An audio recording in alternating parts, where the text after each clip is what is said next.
Hey guys, it's Evan, and today is late September 2024, and this is a young adult Bolivian short-tailed boa constrictor Emerald, and it shed earlier this week. These are really great animals for people who want locality animals, especially people who think they might want a true red-tailed boa or an Argentine boa. Those are both full-size boas, average size probably like 7 to 10 feet.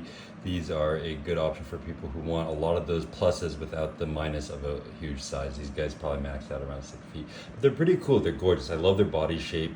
I love their head shape. I think they might have, arguably with Argentines, but the best heads of any boas.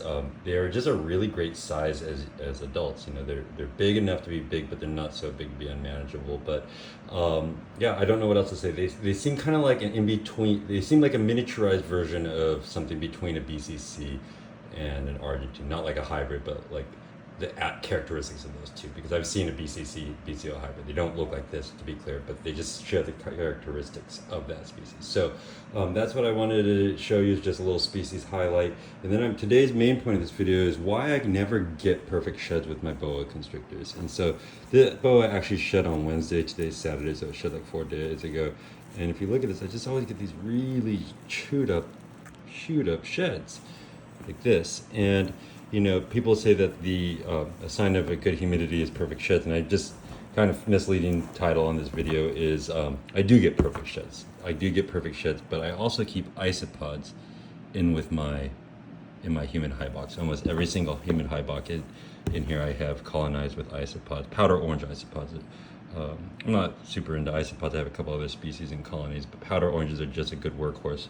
They work really well in the boa constrictor. So anyways, these things will consume these sheds completely, and that's why they start to look like this. I mean, it happens really quickly. This thing was already shredded when I found it on Thursday, and it shed on Wednesday. But I just kind of leave them in there. I bury them and they eat them. It's actually the isopods' food. So in a true fully bioactive enclosure, what a lot of people want to do is make it so that the isopods, it's almost like no clean or very infrequent cleaning. And I don't do it like that. Honestly, I'm not going to leave a Labrador-sized turd in my cage long enough for these guys to eat it. So I usually scoop the poops, but they will eat the poops. You know, if I don't get to it in the first day, you can see how they kind of Swiss cheesed it and eaten it. But I do leave the sheds in there as food for the isopods. So that's why I never get perfect sheds. I just kind of bury it, it goes away, and it'll be gone, and it's food for these isopods. So powder orange isopods, powder blue isopods. I've had dwarf white isopods. I've had dairy cow isopods and culture nut. I don't have a ton of experience with how well they do, but the dwarf whites, the powder blues, powder oranges, they all do really well in boa human high boxes. Anyways, that's my little quick thing for the day. Take care. Bye bye.